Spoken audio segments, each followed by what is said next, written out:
더마카와 함께 시선 집중의 문을 열겠습니다. 어서 오세요. 네, 안녕하세요. 더마카입니다. 4936님이 밤에 있었던 교통사고 소식에 황망하네요. 사망하신 분들의 명복을 빕니다. 라고 올려주셨고 네. 1793님도 교통사고로 또 억울한 피해자가 생겼습니다. 가슴이 아픕니다. 라고 올려주셨는데 오늘 첫 소식은 이 소식부터 전해드려야 될 것 같아요. 그러게요. 일단 좀 간략히 추려드리면 어젯밤 9시 27분경에 서울 지하철 2호선 시청역 12번 출구 인근 교차로에서 68세 남성이 몰던 제네시스 G80 차량이 과속으로 역주행을 해서 인도를 걸어가던 보행자 여러 명과 도로 위에 있던 차들을 들이받았다고 하는데요. 이 때문에 사망자 9명, 중상자 1명, 경상자 3명 이렇게 13명의 사상자가 발생을 했습니다. 자, 궁금한 건 어떻게 이렇게 황망한 사고가 발생할 수 있는 것이냐. 네. 지금 이건데 사고 원인인데 일단 가해 운전자는 급발진이 원인이었다 이렇게 주장을 하고 있다고 합니다. 그런데 조금 목격담이 좀 엇갈리고 있어요. 일단 한 목격자는 인도에 있는 사람 10여 명을 치고 나서도 브레이크를 안 밟은 것처럼 속도를 줄이지 않고 사거리 방향으로 내달렸다. 이렇게 지금 증언을 했다고 하는데 또 다른 목격자는 급발진은 아니다. 이 급발진은 끝이 날 때까지 가서 뭔가에 부딪혀야 멈추는데 이 차량은 횡단보도 앞에서 멈췄다. 또 이렇게 증언을 하고 있다고 하거든요. 지금 목격담 증언이 좀 엇갈리고 있기 때문에 일단 먼저 이거부터 좀 확인을 해봐야 될 것 같고 혹시라도 이 운전자가 음주 상태였는지 이것도 체크를 해야 되는데 지금 경찰 쪽에서는 음주는 아니었다. 지금 이렇게 밝히고 있습니다. 그럼 혹시 운전 미숙일 가능성까지도 함께 봐야 되는데 물론 이거는 지금 한 언론이 보도를 한 것이기 때문에 확인이 필요한 부분이지만 이 가해 운전자가 경기 지역 버스 운전기사다 이렇게 알려져 있다는 지금 보도도 나오고 있습니다. 이 보도의 진위 여부를 좀 확인을 해봐야 되겠습니다만 이 보도가 사실이라면 사실 운전 미숙으로 보기도 힘든 거 아니겠습니까? 그래서 일단 가장 급한 건 피해 수습이고요. 그 다음으로 사고 원인이 도대체 어떻게 된 건지 워낙 황망하다 보니까 반드시 밝혀져야 될 그런 문제인 것 같습니다. 네, 시청역 인근 교차로를 지나던 차량 블랙박스가 공개된 게 하나가 있는데요.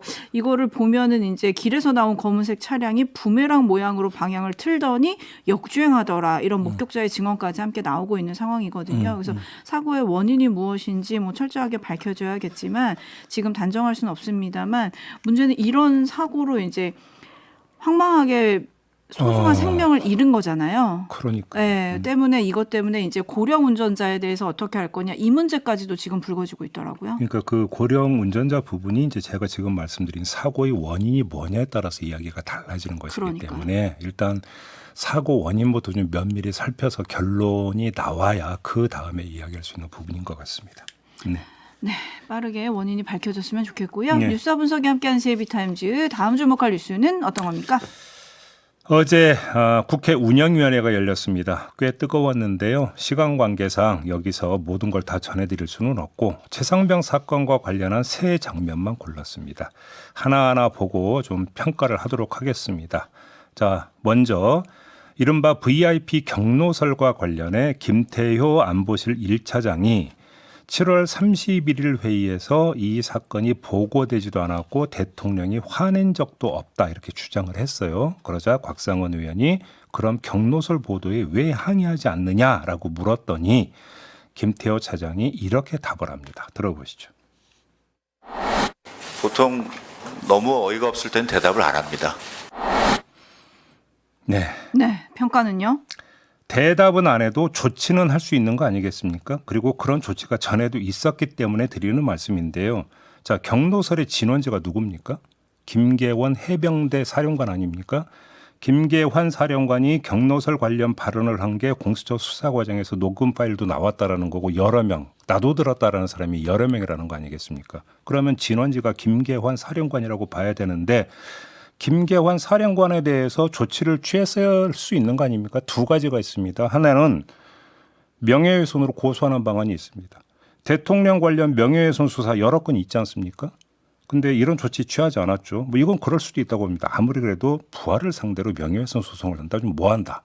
그러면 그다음에 인사 조치 나올 수 있는 거 아니겠습니까? 윤석열 대통령은 군 통수권자입니다. 군 통수권자인 대통령 입장에서 해병대 사령관은 부하인데 그 부하가 통수권자를 욕보인 것인데 그냥 개인적으로 욕보이는 수준이 아니라 나라를 지금 발칵 뒤집어 놓을 정도의 그런 파문이 큰 그런 이야기를 한 거 아니겠습니까? 그럼 마땅히 인사 조치를 할 수 있는 거 아닙니까? 그런데 오히려 유임시키지 않았습니까? 그럼 이것도 어이가 없어서 유임시킨 겁니까? 되물어보고 싶은 게 이겁니다. 네, 두 번째 장면은요. 정진석 비서실장이 최상병 특검법에 대해서 또 거부권을 행사할 수 있다면서 그 이유를 이렇게 밝혔습니다. 야당만의 추천으로 이루어진 특검 임명 절차는 대통령의 공무원 임명권을 훼손하고 박탈하는 것이기 때문에 이것은 권력 분립의 원칙에 어긋납니다. 네, 평가는요. 네, 그래서 위헌이라는 건데요. 짧게 말씀드리겠습니다. 윤석열 대통령이 수사팀장으로 활동한 국정농단 특검 기억하시죠? 박영수 특검 그 팀. 네. 야당의 추천으로 임명된 특검입니다. 그때 박영수 특검을 누가 추천했습니까? 국민의당에서 추천했습니다. 그때 야당이었습니다. 그러면 윤석열 대통령은 권력 분립 원칙 훼손 과정에 참여한 것이고 위헌적 과정에 합류한 것 아닙니까? 이건 뭐라고 할 겁니까? 그럼 도대체. 뭐 국정농단이라서 아주 특수한 경우였다 이렇게 얘기를 할까요? 아니 그 위헌인데 그것도 경우에 따라서 위헌일 수도 있고 아닐 수도 있다 이렇게 얘기되는 겁니까? 위헌인데? 네, 당시엔 야 3당이 합의해가지고 추천을 했었죠. 네. 마지막 장면은요. 대통령이 격려했다고 전해진 지난해 7월 31일 대통령 주재 국가안보실 회의가 끝난 직후에 이종섭 국방장관에게 전화를 건 번호가 800에 7070이었다는 거 아니겠습니까? 이 번호가 대통령실 소속 누구의 번호인지를 밝히라는 요구에 정진석 비서실장이 이렇게 답을 합니다. 들어보시죠. 제 상식으로는 대통령실의 전화번호를 외부에 유출하는 것이 금기사항으로 되어 있는 것으로 이해하고 있습니다. 아마 지금 이 회의 실시간으로 북에서도 아마 시청하고 있을 겁니다. 네. 네, 실시간으로 북한에서도 보고 있을 거다. 평가는요. 뭐 이런 식으로 따지면 대통령실에 있는 직원들은 명함 한 장 파기 힘들다. 명함을 파더라도 거기에 번호 기재할 수 없다. 이런 이야기로 연결이 될 수 있는 거 아니겠습니까? 어제도 그 회의에서 이런 얘기도 잠깐 나왔죠. 네, 하지만 천하람 의원이 밝힌 바에 따르면 내가 받은 명함엔 다 써 있더라라고 얘기를 했었죠. 예, 그건 그렇게 치고 그렇게 통신 보안이 중요하다면 그러면 왜 윤석열 대통령이 개인 폰으로 여기저기 전화를 했을까요? 그것도 해외에 나가 있는 이종섭 당시 국방장관에게도 개인 폰으로 전화를 하지 않았습니까? 이 자리에서 여러 번 지적한 바 있습니다. 도대체 보안이라고 하는 개념이 있는 것이냐라고 하는 점을 제기한 바가 있습니다. 통화 대상이 장관 아니면 참모들이라 그들은 외부가 아닌 내부이기 때문에 괜찮은 거다 이런 논리입니까? 그럼 대통령실 관계자가 했던 말은 뭘까요? 몇 달 전에 제가 이 자리에서 전해드린 바가 있습니다. 대통령에게 전화나 문자가 많이 온다. 그러면서 이걸 소통의 일환이라고 이야기한 거 기억하십니까? 그럼 그 사람들은 그 번호를 어떻게 알아서 그러면 문자나 전화를 했을까요? 그 사람들은 내부 인사입니까? 외부 인사입니까? 대통령실의 대답이 필요한 부분 아니겠습니까? 네. 하여간 이렇게 세 장면을 살펴봤는데요. 그냥 종합하면 이런 얘기가 됩니다. 대통령실이 어제 운영위에서 내놓은 주장은 반박 근거가 이 주장 어제 내놓은 주장의 어떤 그 반박 근거가 뭐냐면 다름 아닌 대통령에게 있다. 대통령의 언행이 오히려 대통령실 보좌진이 어제 운영위 회의에서 나온 주장의 반박 근거다. 이 말씀을 드리는 겁니다. 그러면 그 반박 근거로 결국 대통령을 지킨 게 되는 건가요? 글쎄 지킨 게 되는 걸까요? 그거는 앞으로도 쭉 상황이 전개되지 않겠습니까? 그것까지 다 보고 평가를 할 수 있는 거 아니겠습니까? 네. 네, 여러 가지 댓글이 올라오고 있는데요. 서해 고고학 야장님은 이런 면을 지적을 해주셨네요. 도대체 그러면 통신 보안이 그렇게 중요한 분들이 뉴스에 보면 대통령실 관계자가 이러이런 말을 했다라는 얘기는 왜 이렇게 많은 겁니까? 네. 그거는 보안과 상관없나요? 라는 얘기를 해주셨네요. 네. 다음 소식으로 넘어가겠습니다. 네. 정부가 어제 정부 조직 개편안을 발표를 했는데요. 윤석열 대통령이 이미 밝힌 바 있는 인구전략기획부를 신설하는 방안이 담겼습니다. 장관은 이제 그 부총리급이라는 거 아니겠습니까? 근데 하나가 더 있습니다. 정무장관직을 신설하겠다 이런 내용이 포함이 되어 있습니다. 네, 조금 깜짝 발표 아니었나 싶은데 필요성 좀 따져볼 필요 있을 것 같아요. 네, 명분은 정부와 국회 간의 가교 역할, 특히 야당과의 가교 역할인데 이런 형식 논리는 제가 볼 때는 타당하다고 봅니다. 아니 가교를 놓고 소통을 하겠다는데 그걸 반대할 사람이 누가 있겠습니까? 근데 이건 형식 논리라는 겁니다. 형식 논리가 아니라 현실 논리를 따져볼 필요가 있는데요. 두 측면이 있습니다. 첫째, 현실 논리를 구성하는 게 조금 전 전한 국회 운영위 회의입니다. 어제 이 풍경을 한마디로 정리하면 용산과 야당 간의 한치 양보 없는 대치 아니겠습니까? 네. 과연 이런 상황에서 가교 역할이 가능할까라는 생각이 드는데 이건 역의 주장도 성립은 될 수 있습니다. 거꾸로 상황이 저러니까 가교가 더 필요하지 않겠느냐. 뭐 이런 얘기는 얼마든지 나올 수 있습니다. 그럴 수 있습니다. 그러면 더 나아가서 대통령 거부권 행사가 지금 예고돼 있지 않습니까? 이런 상황에서 가교가 제대로 역할할 수 있을까요? 이 점을 먼저 제기를 하고요. 두 번째, 또 하나의 사례가 김진표 전 국회의장의 회고록입니다. 이 회고록 내용이 맞다면 어제 이도훈 홍보수석은 그런 사실이 없다고 부인을 했습니다만 회고록 내용에 따르면 국회의장이 대통령과 독대 등을 통해서 간곡히 진솔하게 말하는데도 대통령은 음모론을 앞세워서 받아들이지 않았습니다. 자, 최고위급에서 오가는 소통이 이런데 정무장관이 도대체 무슨 가교 역할을 할 수 있겠느냐라는 이야기도 성립이 됩니다. 그래서 중요한 건 뭐냐? 제가 볼 때는 대통령의 마인드다. 이런 말씀을 안 드릴 수가 없다라는 겁니다. 뭐 너무 당연한 말씀인데 이런 얘기도 할 것 같아요. 물밑 대화도 있고 대통령을 대신해서 자주 야당과 만나다 보면 서로를 이해하는 공간도 생기고 그렇지 않겠냐. 뭐 이런 걸 바라는 거 아닐까요? 물밑 대화할 거면 정무장관직을 왜 신설합니까?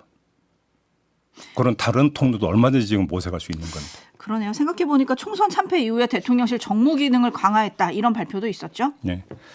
네, JB타임즈 다음 주목할 뉴스는요. 이해식 민주당 수석대변인이 김홍일 방통위원장 탄핵소추안 처리와 관련해서 오늘 본회의에 보고하겠다 이렇게 밝혔습니다.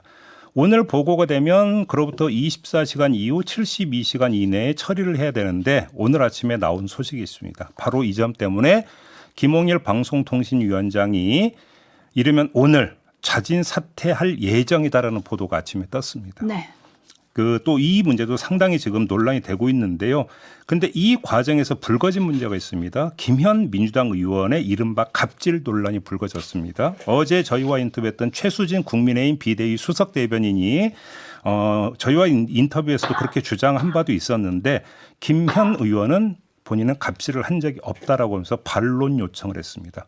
관련 인터뷰 잠깐 진행을 하도록 하겠습니다. 연결되어 있죠? 네, 의원님 나와 계십니까? 네, 안녕하세요. 더불어민주당 김현입니다. 네, 시간 관계상 바로 본론으로 들어가겠습니다. 갑질이 없었다 이런 말씀이신 거죠? 네, 맞습니다. 좀 설명을 좀 해주신다면요. 예, 저희가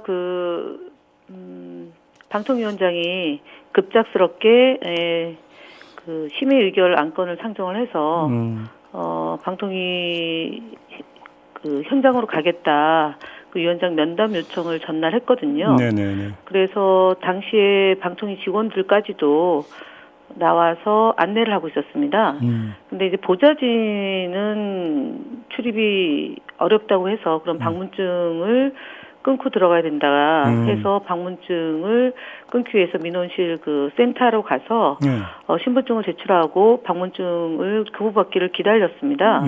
근데 방통 직원의 안내가 있어야지만 출입이 가능하다. 방문증을 교부할 수 있다고 해서 당시에 반상권 조사심의관이 와서 얼굴과 신분증을 확인해 줬습니다. 예. 그러면 통상 방문증을 교부를 해줘야 되는데 또 B라는 사람이 등장해서 교부하지 마라. 그렇게 얘기하고 또 이제 직원이 바뀌고 또 C라는 사람이 등장해서 계속적으로 시간을 끌었습니다. 사실은 저는 방통위원장하고 만나기로 한 약속 시간이 9시 반이었기 때문에 그리고 저희가 9시 반에 방통위 정문 앞에서 기자회견을 하기로 했었고 의원님들이 한 15분이 오셨기 때문에 그분들을 협조를 해서 안으로 들어가야 되기 때문에 그 업무를 보고 있었던 거죠. 그래서 지속적으로 저희 업무를 방해했기 때문에 그 업무를 방해한 직원의 소속과 그 이름을 물었던 거고 네. 그분의 신원은 하긴 했습니다. 그럼에도 불구하고 방문증을 교부하지 않았는데 마지막에는 그 해당 여직원이 이 방문증을 드려야 된다. 신분증을 제출했고 담당 과에서도 확인을 했기 때문에 들어야 된다고 하는 와중에 이제 그 과천 청사 민원실에 있는 분들 간에 의견이 조율이 안 돼서 설왕설래를 했고 그 과정 그게 끝난 뒤에 갑자기 제가 뭐 이날 사건을 들먹이면서 논란을 증폭시킨 것이 현재까지 상황입니다. 그러면 의원님 말씀을 간단히 정리하면 뭐 프리패스를 요구한 것도 아니고 아닙니다. 네. 방문 절차를 다 지켰는데도 네, 그렇습니다. 자꾸 이게 제지가 돼서 네. 정당하게 묻고 정당하게 항의를 한 것인데 이걸 왜 갑질이라고 하느냐 이런 말씀이신 거죠? 그렇습니다. 그러면 갑질이라고 하는 점을 부각시키는 이유가 다른 데에 있다 이렇게 보시는 겁니까? 그렇습니다. 제가 이전에 세월호 관련해서 사건이 연루가 됐었고 그 당시에도 네. 그 김기춘 비서실장이 정치 공작을 했던 거고요. 그리고 그 김영한 비망록에 그 내용이 나옵니다. 그럼에도 불구하고 어쨌든 저는 1, 2심에 다 무죄를 받았고 그 다음에 형사부상을 통해서도 확인을 했습니다. 근데 동일한 사건이 또 국정원 여직원 감금 사건이라고 해서 스스로 셀프 감금을 해놓고 가녀린 여성을 저희가 못 나오게 만들었다라는 그런 국정원의 공작이 한편으로 있었던 사건이 있었습니다. 그와 유사하게 제가 마치 여직원에게 뭔가를 해서 빌림을 제공했다라는 식으로 공작 정치를 하고 있는데 그것은 김홍일 위원장이 탄핵이 되게 된 배경을 감추고 방송 장악을 하려고 한 국민의힘과 용산의 공작을 무마시키기 위한 하나의 그 트릭이다.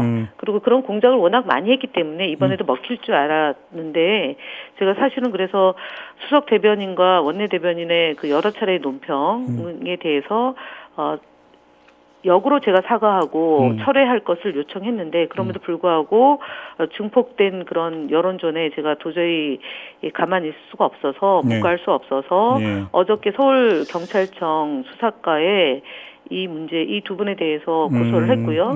한국경제와 한국경제닷컴의 이슬기 기자를 제가 소송을 했습니다. 그래서 최초 보도한 곳이 거기인가요? 예, 그렇습니다. 거기서 그 항의를 하고 그다음에 진입을 시도하고 그다음에 따졌고 그다음에 갑질했다 이런 식의 그 프레임을 걸어서 예, 보도를 했습니다. 네, 그 문제는 이 정도로 가름하고요. 오늘 아침에 나온 소식 좀 확인 좀 부탁드리겠는데 혹시 들으셨습니까? 김홍일 방통위원장이 오늘 자진 사퇴할 예정이라는. 뭐 그 지난 금요일 날 무리하게 그 이사들에 대한 심의 계획을 통과시킨 배경에도 속도를 내고 있다라고 보고요. 오늘 뭐 조선일보 보도 난 거는 봤습니다.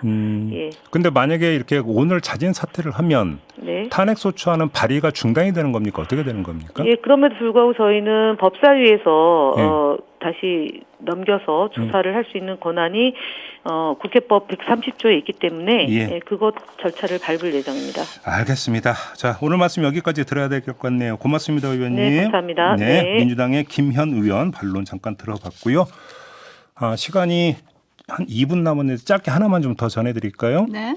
광화문 광장에 100m 높이의 국기계양대를 세우겠다고 해서 논란을 일으켰던 오세훈 서울시장이 어제 취임 2주년 기자간담회를 가졌는데요. 이 자리에서 이런 말을 했습니다. 들어보시죠.